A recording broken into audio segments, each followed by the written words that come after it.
நண்பர்களுக்கு வணக்கம். இன்னைக்கு நம்ம வீடியோவில் எதை பத்தி பார்க்கலாம் அப்படின்னா, உங்களுடைய எதிர்கால திட்டங்கள். நான் சொல்ற எதிர்கால திட்டம்ன்றது லாங் டைம் கோல்ஸ். ஒரு 10 வருஷம், 15 வருஷம், 20 வருஷம் கழிச்சு உங்களுக்கு இருக்கக்கூடிய கோல்ஸை தான் நான் மென்ஷன் பண்ணி சொல்லிட்டு இருக்கிறேன். அந்த எதிர்கால திட்டங்களுக்கு இப்ப நம்ம கரெக்டான வழியில தான் போயிட்டு இருக்கோமா அப்படின்றத இந்த வீடியோ முடிவுல நீங்க கண்டிப்பா தெரிஞ்சுக்குவீங்க. அதுக்கு நான் உங்ககிட்ட கேட்கறது ஒரே ஒரு சின்ன ரெக்வஸ்ட் தான். கையில ஒரு சின்ன பேப்பர் பேனா எடுத்துட்டு நான் ஒரு உதாரணத்துக்கு ஒரு நபரை வச்சுட்டு அவருடைய வாழ்க்கை முறையை பத்தி எக்ஸ்பிளைன் பண்ணுவேன். நீங்க உங்களுடைய வாழ்க்கை முறையை இந்த பேப்பர் பேனால எழுதுனீங்க அப்படின்னா உங்களுக்கு என்ன ஃபியூச்சர் கோல்ஸ் இருக்கு, அதை நோக்கி தான் நீங்க பயணிச்சுட்டு இருக்கிறீங்களா, இல்ல அதை நோக்கி பயணிக்க இன்னும் நம்ம சிறப்பா என்ன பண்ணணும் அப்படின்ற தெளிவான விளக்கத்தை இந்த வீடியோ மூலமா உங்களுக்கு நான் தெரியப்படுத்த கடமைப்பட்டிருக்கிறேன். ஸோ நீங்க பேப்பர் பேனா எடுத்து எழுதுவீங்கன்னு நம்புறேன். வாங்க வீடியோக்குள்ள போகலாம். வீடியோக்குள்ள போறதுக்கு முன்னாடி நம்ம சேனலை சப்ஸ்கிரைப் பண்ணிக்கோங்க. 1000 சப்ஸ்கிரைபரை ரீச் பண்றதுக்கு இன்னும் சிறிது தூரம் தான் இருக்குது. நீங்க சப்போர்ட் பண்ணுவீங்கன்னு நம்புறேன். ஓகே, உதாரணத்துக்கு ராஜா அப்படின்றவுடைய ஃபேமிலி டீட்டெயில்ஸ், அவருடைய ஃபியூச்சர் கோல்ஸை பத்தி எல்லாம் நம்ம இப்ப பார்க்கலாம். அவருக்கு வயசு 31 ஆகுது. அவர் எஜுகேஷன் டிப்ளமோ படிச்சிருக்காரு. அவருடைய ஆண்டு வருமானம் பாத்தீங்க அப்படின்னா ஒரு மாசம் 30,000 ரூபாய் சம்பாதிக்கிறாரு. வருஷத்துக்கு கணக்கு பண்ணோம் அப்படின்னா 3,60,000 ரூபாய் அவரு சம்பாதிக்கிறாரு.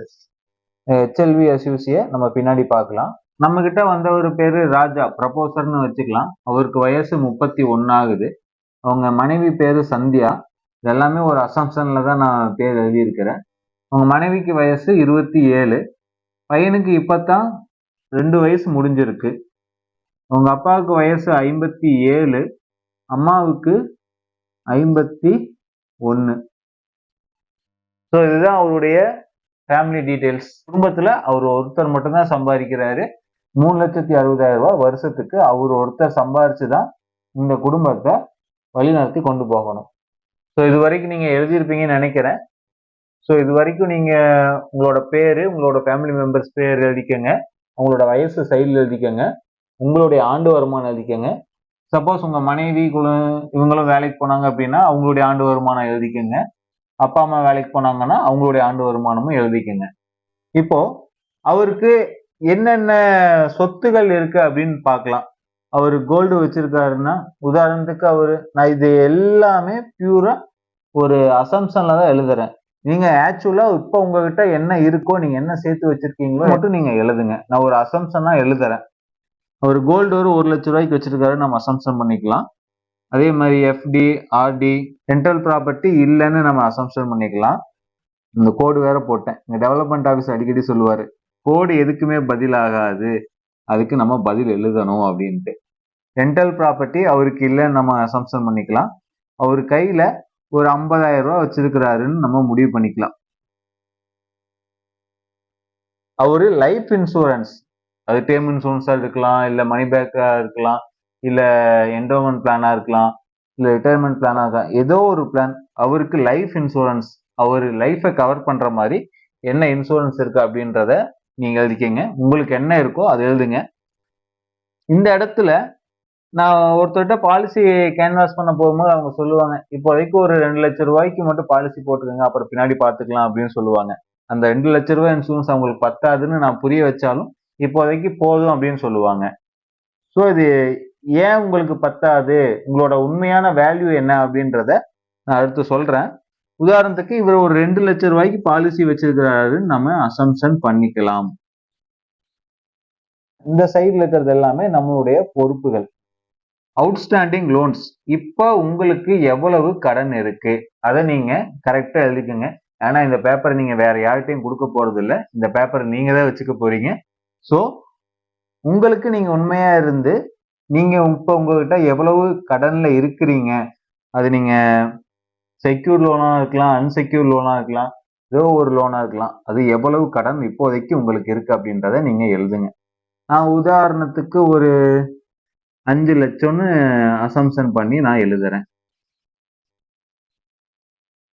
முன்னாடி வீடியோல சொல்லியிருந்தேன் ஒரு டேர்ம் இன்சூரன்ஸ்னா எவ்வளவுக்கு எடுக்கணும் அப்படின்ட்டு. ஏன்னா அவருடைய ஆண்டு வருமானம் 3,60,000 ரூபாய் இருக்கு. அந்த 3,60,000 ரூபாய் அவரு இல்லைனாலும் அந்த குடும்பத்துக்கு கிடைக்கணும் அப்படின்னா இப்போதைக்கு இருக்கிற இன்ட்ரெஸ்ட் ரேட்ல அதை டிவைட் பண்ணும். உதாரணத்துக்கு 3,60,000ன்னு கணக்கு வச்சுக்கிட்டு இப்போதைக்கு இன்ட்ரெஸ்ட் ரேட்டு 5% தான், 0.05 போட்டோம்னா என்ன வேல்யூ வருதோ அந்த வேல்யூ தான் இந்த இடத்துல நம்ம மென்ஷன் பண்ணோம். ஏன்னா அதுதான் வந்து ஹியூமன் லைஃப் வேல்யூன்னு சொல்லுவோம்.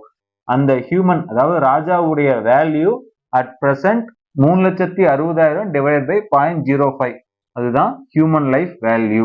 இந்த இடம் தான் நமக்கு ரொம்பவுமே முக்கியமான இடம். இப்போ 3,60,000 ரூபாய் அவரு செலவு பண்றாரு. அவரு குடும்ப செலவுகள் என்ன அப்படின்னா 3,60,000 ரூபாய் நம்ம அசம்ஷன் பண்ணிக்கலாம் ஒரு வருஷத்துக்கு. அது வந்து சப்போஸ் அவர் இல்லாத பட்சத்திலையும் அந்த 3,60,000 ரூபாய் அவருக்கு கிடைக்கணும் அப்படின்னா அவர்கிட்ட கிட்டத்தட்ட 72 லட்சம் இருக்கணும். இந்த 72 லட்சம் தான் ஹியூமன் லைஃப் வேல்யூ. அந்த நம்மளுடைய ப்ரொபோசர் ராஜா இப்போ வயசு 31, அவருக்கு ஃபியூச்சர்ல சேலரி இன்க்ரிமெண்ட் நிறைய கூட வரலாம். இப்போதைக்கு அவர் 3,60,000 ரூபாய் சம்பாதிக்கிறாரு. அவருடைய ஹியூமன் லைஃப் வேல்யூ 72 லட்சம். ஸோ அந்த 72 லட்சம் அவர்கிட்ட இருந்துச்சு அப்படின்னா அதை அவரு பிக்சட் டெபாசிட்ல போட்டாரு அப்படின்னா வருஷம் வருஷம் அவருக்கு 5% இன்ட்ரெஸ்ட் கிடைக்கும். அந்த 5% இன்ட்ரெஸ்ட் 3,60,000 இருக்கும். அந்த 3,60,000 வச்சு சப்போஸ் அவர் இல்லாத பட்சத்திலையும் அவருடைய இழப்பை யாராலையும் ஈடுகட்ட முடியாது. அவர் ஈட்டி கொடுக்கிற பொருளாதார இழப்பை இந்த அமௌண்ட்டை வச்சு நம்ம ஈடுகட்டிக்கலாம். ஓகே, அடுத்து எமர்ஜென்சி ஃபண்டு. எமர்ஜென்சி ஃபண்டு அப்படின்னா நம்ம என்ன சொல்லுவோம், நம்ம உதாரணத்துக்கு ஒரு 2-3 மாசம் நமக்கு வேலை இல்லைன்னா கூட அந்த ஃபண்டை வச்சு நம்ம மெயின்டைன் பண்ணணும். ஸோ அப்படின்னா ஒரு 5 மாசத்துக்கு அவர் எமர்ஜென்சி ஃபண்டு எவ்வளவு இருக்கணும் அவர்கிட்டன்னா, அவர் 30,000 ரூபாய் சம்பாதிக்கிறாரு. 5 மாசத்துக்குன்னா 1,50,000 ரூபாய் அவருடைய எமர்ஜென்சி ஃபண்டா இருக்கணும். சப்போஸ் இந்த நான் சொல்றது எல்லாமே லையபிலிட்டி தான், அவருடைய பொறுப்புகள். இந்த அமௌண்ட் எல்லாமே அவர் கையில இருக்கணும். இல்லைன்னா அதுக்கு தேவையான இன்சூரன்ஸை அவர் எடுத்துக்கணும். பேரண்ட் டிபெண்டன்சி மேக்சிமம் இது எல்லாமே இந்த இடத்துல கவர் ஆயிரும். 72 லட்சத்தோட இந்த பேரண்ட் டிபெண்டன்சி கவர் ஆயிரும். சப்போஸ் உங்களுடைய கணக்குப்படி பேரண்ட்டுக்குன்னு தனியா நீங்க எடுத்து வச்சிருக்கீங்க, பேரண்ட்டுக்குன்னு தனியா நீங்க கொடுக்குறீங்க அப்படின்னா அந்த வேல்யூவை இந்த இடத்துல மென்ஷன் பண்ணிக்கங்க. ஃபண்டு மருத்துவ உதவி 5 லட்சம் ரூபாய்க்கு நான் எழுதியிருக்கேன். நமக்கு எப்போ என்ன மருத்துவ செலவு வரும் நமக்கு தெரியாது. அதை நம்ம பீட் பண்றதுக்கு நம்ம கையில 5 லட்சம் ரூபாய் வச்சிருக்கணும். சப்போஸ் அந்த 5 லட்சம் ரூபாய் இல்லைன்னா கூட அதுக்கு ஒரு மெடிக்கல் இன்சூரன்ஸ் நம்ம எடுத்திருக்கணும்.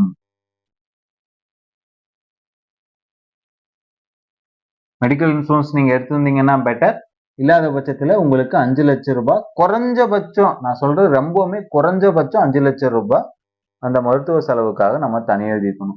அதர் எக்ஸ்பென்சஸ் இருந்துச்சுன்னா நீங்க எழுதிக்கங்க. ஸோ இது வரைக்கும் உங்களுக்கு புரிஞ்சிருக்கும்னு நினைக்கிறேன். ஸோ அவருடைய சொத்துக்கள் எல்லாம் ஒரு பக்கம் எழுதியிருக்கோம், அவங்களுடைய கடன்கள் எல்லாம் ஒரு பக்கம் எழுதியிருக்கோம்.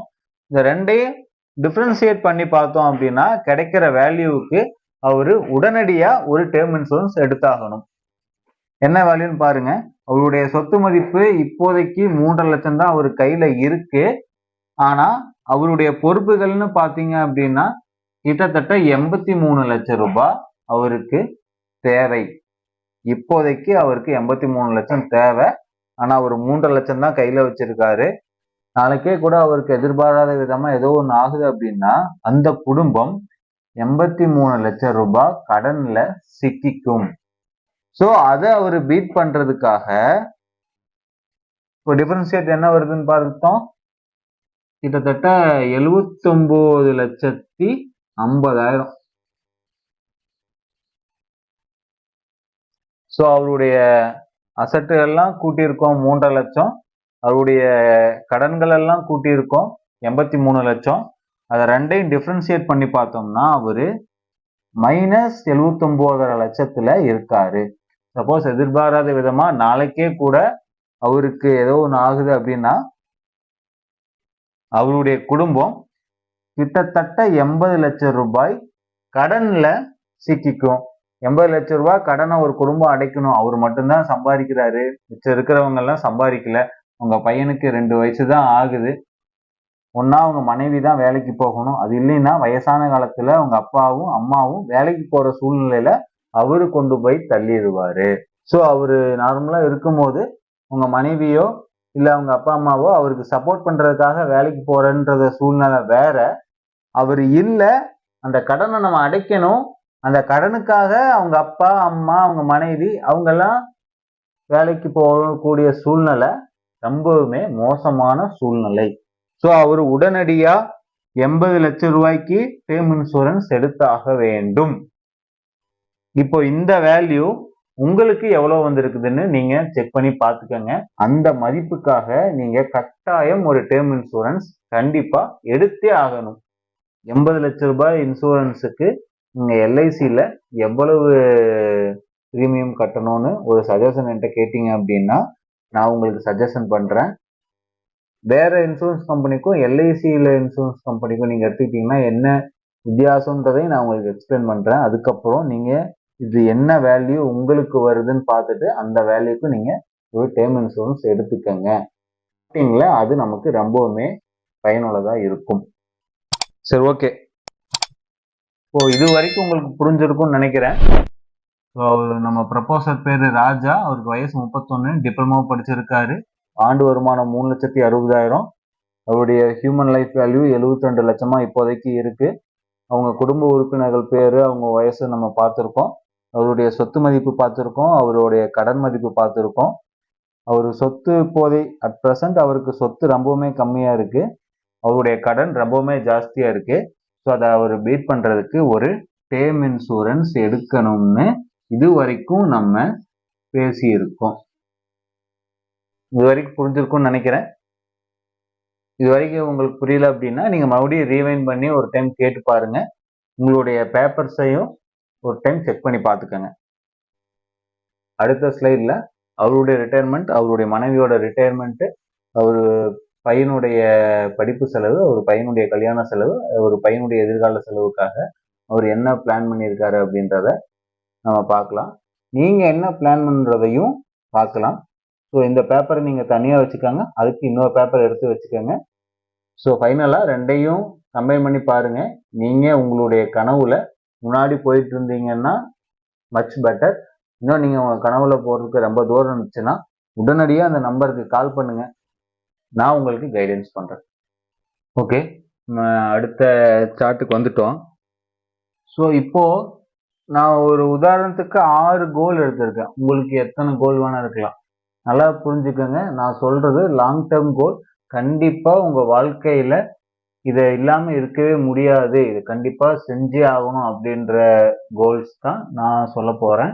நீங்களும் அதுக்கு தகுந்த மாதிரி எழுதிக்கங்க. ஸோ கோல் 1 நான் என்ன எடுக்கிறேன் அப்படின்னா அவருடைய ரிட்டையர்மெண்ட்டை தான் நான் ஃபர்ஸ்ட் கோலா எடுக்கிறேன்.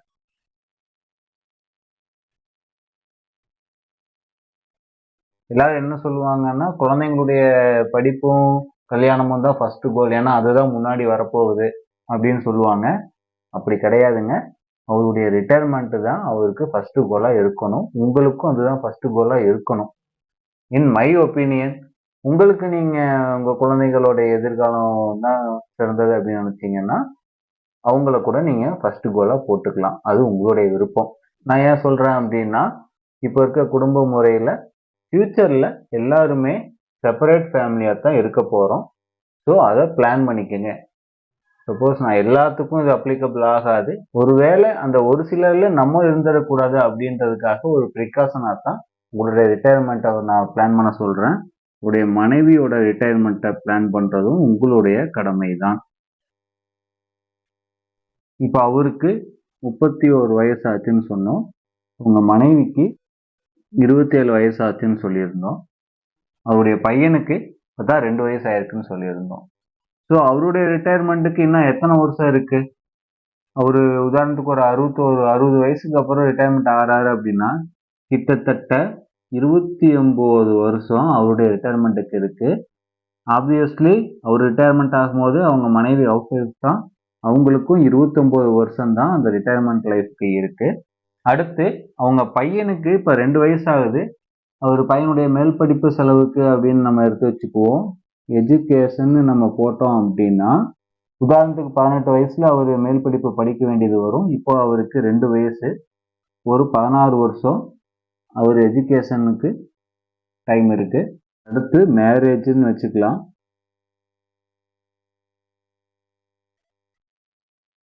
ஒரு 25 வயசுல அவருக்கு மேரேஜ் ஆக போகுது அப்படின்ற அஷ்யூம் பண்ணிக்கிட்டா கூட 23 வருஷம் இன்னும் அவருடைய கல்யாணத்துக்கு இருக்கு. ஸோ மெயினா நான் இந்த இடத்துல ஒரு 4 கோல்ஸை பத்தி மட்டும் பேசுறேன். உங்களுக்கு எத்தனை கோல்ஸ் இருக்குன்னு நீங்க எழுதி வச்சுக்கோங்க. அதுக்கேற்ற மாதிரி நீங்க பிளான் பண்ணியிருக்கீங்களான்னு பார்த்துக்கோங்க. இப்ப இருக்கிற விலைவாசியில ஒருத்தர் தனியா இருக்கணும், எந்தவித கடனும் இல்லாம அவருடைய ரேஷன் மட்டும் அவர் பார்த்துக்கணும் அப்படின்னா குறைஞ்சபட்சம் 5000 ரூபாய் ஒரு ஆளுக்கு தேவைப்படும். நான் மிடில் கிளாஸை பத்தி மட்டும்தான் பேசுறேன். அதே மாதிரிதான் உங்க மனைவிக்கு ஒரு 5000 ரூபாய் மாசத்துக்கு தேவைப்படும். அது இப்போ இருக்க ரேட். இப்போ வேற இன்னும் எத்தனை வருஷம் இருக்கு அவர் ரிட்டையர்மெண்ட் ஆகிறதுக்கு? கிட்டத்தட்ட ஒரு 30 வருஷம் இருக்கு. ஒவ்வொரு 10 வருஷத்துக்கும் இப்ப இருக்கிற விலைவாசி டபுள் மடங்கு ஆகுன்றது தான் பொருளாதார நிபுணர்கள் கூறும் அறிவுரை. ஸோ அப்படி கணக்கு பண்ணி பார்த்தோம்னா 30 வருஷத்துல 15,000 ஒரு ஆளுக்கு கண்டிப்பா தேவைப்படும். So future value 15,000. Current value இப்போ 5,000 ரூபாய் இருக்குன்னா ஃபியூச்சர் வேல்யூல 15,000 ரூபாய் இருந்தால் தான் ஒருத்தர் சாதாரண லைஃப்பை மெயின்டைன் பண்ண முடியும். அந்த சாதாரண லைஃபுக்கு இப்ப நம்ம பிளான் பண்ணிட்டோமா அப்படின்றத நீங்க மனசுல வச்சுக்கோங்க. ஸோ எஜுகேஷன், ஹையர் எஜுகேஷன், நான் மறுபடியும் சொல்றேன், மிடில் கிளாஸை பத்தி பேசுறேன். நம்ம ஸ்டார்டிங்ல இருந்து பேசுவோம். உங்களுக்கு என்ன தேவைப்படுதோ, நீங்க என்ன செலவு பண்ணுவீங்கன்னு, உங்களுக்கு இப்போதைக்கு நீங்க என்ன செலவு பண்ணிட்டு இருக்கிறீங்களோ அதை நீங்க இந்த வேல்யூலையும் எத்தனை வருஷம் இருக்கோ ஒவ்வொரு 10 வருஷத்துக்கும் அதை டபுள் ஆக்கிட்டு போனீங்க அப்படின்னா என்ன வேல்யூ வருமோ அதை இந்த இடத்துல எழுதிக்கங்க. ஸோ அப்படி பார்க்கும்போது எஜுகேஷன் செலவுக்கு அவருக்கு எவ்வளோ தேவைப்படும்? ஒரு குறைஞ்சது ஒரு 4 வருஷம் படிக்கிறாரு, வருஷத்துக்கு 1 லட்சம் ஒரு செலவு பண்ணணும்னு வச்சுக்கோங்களேன். அப்படின்னா 4 வருஷத்துக்கு 4 லட்சம் ரூபாய். இப்போதைக்கு இருக்கிற விலைவாசியில அவரு 4 லட்சம் ரூபாய் செலவு பண்ணா ஒரு நல்ல காலேஜ்ல ஒரு மீடியமான கல்வி அவருக்கு கிடைக்கும். ஏன்னா இப்போதைக்கு கிட்டத்தட்ட வருஷத்துக்கே 5 லட்சம் ரூபாய் செலவு பண்ணி படிக்கிற ஆளுங்கெல்லாம் இருக்காங்க. ஸோ மிடில் கிளாஸ் லைஃப்ல மீடியமா 1 லட்சம் ரூபாய் செலவு பண்ணா கூட 4 லட்சம் ரூபாய் ஆயிரும். அந்த 4 லட்சம் ரூபாய் இன்னும் 16 வருஷத்துல கிட்டத்தட்ட 10 லட்சம் ரூபாய் மாறிடும். ஸோ 10 லட்சம் ரூபாய் இருந்துச்சு அப்படின்னா உங்களுடைய குழந்தையோட கல்வி செலவுக்கு நீங்க அதை பயன்படுத்திக்கலாம். இது கேரண்டியானது. சப்போஸ் விலைவாசி ஏறலினா கூட இந்த 10 லட்ச ரூபாய் உங்களுக்கு வந்துச்சுன்னா அதை வச்சு நீங்க மிச்சமாகிற பணத்தை நீங்க வச்சு கூட நீங்க வேற ஏதாவது ஒரு யூஸ்ஃபுல்லா பண்ணிக்கலாம் இல்லைங்களா? ஸோ 10 லட்ச ரூபாய்க்கு நம்ம எய்ம் பண்ணலாம். அவருடைய கல்யாணம் அது மறுபடியும் அதே மாதிரி சிம்பிளா சொல்லணும் அப்படின்னா ஒரு 5 லட்சம் இருந்துச்சு அப்படின்னா கல்யாணத்தை ஓரளவுக்கு கிராண்டா பண்ணலாம். ஸோ 23 வருஷம் இருக்கும்போது கிட்டத்தட்ட அது டபுள் ஆக போகுது. ஸோ அப்ராக்சிமேட்டா ஒரு 13 லட்சம் தேவைப்படும். இப்போ இருக்கிற விலைவாசியில நீங்க 5 லட்சம் ரூபாய் செலவு பண்ணி கல்யாணம் பண்ணணும்னு நினைச்சீங்க அப்படின்னா 23 வருஷம் கழிச்சு அவருக்கு 13 லட்சம் ரூபாய் இருந்தா இப்ப என்ன கனவு கண்டீங்களோ அதுக்கேற்ற மாதிரி அவருக்கு கல்யாணம் பண்ணி வைக்கலாம். ஸோ 13 லட்சம் ரூபாய் அவருக்கு வேணும். ஸோ இவ்வளவுதான். நான் கோல்ஸை சொல்லிட்டேன், இப்போதைக்கு கரண்ட் வேல்யூ என்னன்னு சொல்லிட்டேன், ஃபியூச்சர்ல அது எவ்வளோ ஆகும்னு சொல்லிட்டேன். ஸோ நீங்க உங்களுக்கு எத்தனை வருஷம் இருக்கு ரிட்டையர்மெண்ட் ஆகிறதுக்கு, உங்களுடைய குழந்தையோட எதிர்கால செலவுக்காக எத்தனை வருஷம் இருக்குன்றத நீங்க பிளான் பண்ணியிருக்கீங்க. நீங்க அந்த சீட்ல எழுதியிருப்பீங்கன்னு நினைக்கிறேன். இப்போ இருக்க வேல்யூ போடுங்க, 10 வருஷத்துக்கு ஒரு வாட்டி டபுள் பண்ணிக்கோங்க, என்ன வேல்யூ வருதுன்னு இங்கே போடுங்க. ஸோ இந்த வேல்யூவுக்கு நீங்க ப்ரீவியஸா எடுத்தீங்க இல்லையா பாலிசி, உதாரணத்துக்கு நான் சொன்னேன்ல எனக்கு ஒரு 2 லட்சம் ரூபா பாலிசி கொடுங்க, 20 வருஷம் டேர்ம் போட்டுக்கலாம் அப்படின்னு சொன்னாருன்னு சொன்னேன் இல்லைங்களா? இந்த 2 லட்ச ரூபா பாலிசியை வச்சு இதுல நீங்க எதை பீட் பண்ண முடியும்? 2 லட்ச ரூபாயை வச்சு நீங்க இதுல எதையுமே பீட் பண்ண முடியாது. ஸோ இப்ப இருக்க விலைவாசிக்கும் அப்ப இருக்க விலைவாசிக்கும் ஏணி வச்சா கூட அந்த 2 லட்ச ரூபாயை வச்சு எதுவுமே பண்ண முடியாது. ஸோ உங்களுடைய ஃபியூச்சர் கோல்ஸுக்கு இவ்வளவு பணம் தேவைப்படுது. அந்த பணத்தை நீங்க சேர்க்கறதுக்காக என்ன பாலிசி எடுத்திருக்கீங்க அப்படின்றத செக் பண்ணிக்கோங்க. ஸோ அந்த பாலிசி வேல்யூ கம்மியா இருந்துச்சு அப்படின்னா நான் இங்க ஒரு பாலிசி உங்களுக்கு நான் சஜஷன் பண்றேன். கீழே என்னுடைய நம்பர் கொடுக்குறேன். அந்த நம்பருக்கு நீங்கள் காண்டாக்ட் பண்ணீங்கன்னா உங்களுடைய ஃப்யூச்சர் கோல்ஸ் என்ன அப்படின்றத நம்ம டிஸ்கஸ் பண்ணிவிட்டு ஒரு செட்டிங்கில் டிஸ்கஸ் பண்ணலாம். அடுத்த செட்டிங்ஸில் நான் உங்களுக்கு ஒரு பிளான்ஸ் சஜஷன் பண்ணுறேன். அதுக்கு அடுத்த செட்டிங்ஸில் நீங்கள் வீட்டில் கன்சிடர் பண்ணிவிட்டு என்ன பிளான் போடலாம், இப்போ உடனடியாக என்ன பிளான் உங்களுக்கு தேவைப்படுது அப்படின்றத நீங்கள் சொல்லுங்கள். அதை நம்ம ஃபஸ்ட்டு ப்ரொசீட் பண்ணலாம். அடுத்து நம்ம உங்களுடைய கனவுக்கு ஏற்ற மாதிரி என்னென்ன பண்ணணுமோ அதை நம்ம எல்ஐசி மூலிமா பண்ணி கொடுத்துடலாம். ஸோ உங்களுக்கு புரிஞ்சிருக்கும்னு நினைக்கிறேன். உங்களுடைய கோல்ஸ் எழுதிக்கங்க. ஃபியூச்சர் வேல்யூ என்ன இருக்குன்னு பாருங்க. அதுக்கு உண்டான அடிக்குவேட் இன்சூரன்ஸ் உங்களுக்கு இருக்கான்னு செக் பண்ணிக்கோங்க. இல்லைன்னா உடனடியாக நீங்கள் எடுத்துக்கங்க. நன்றி.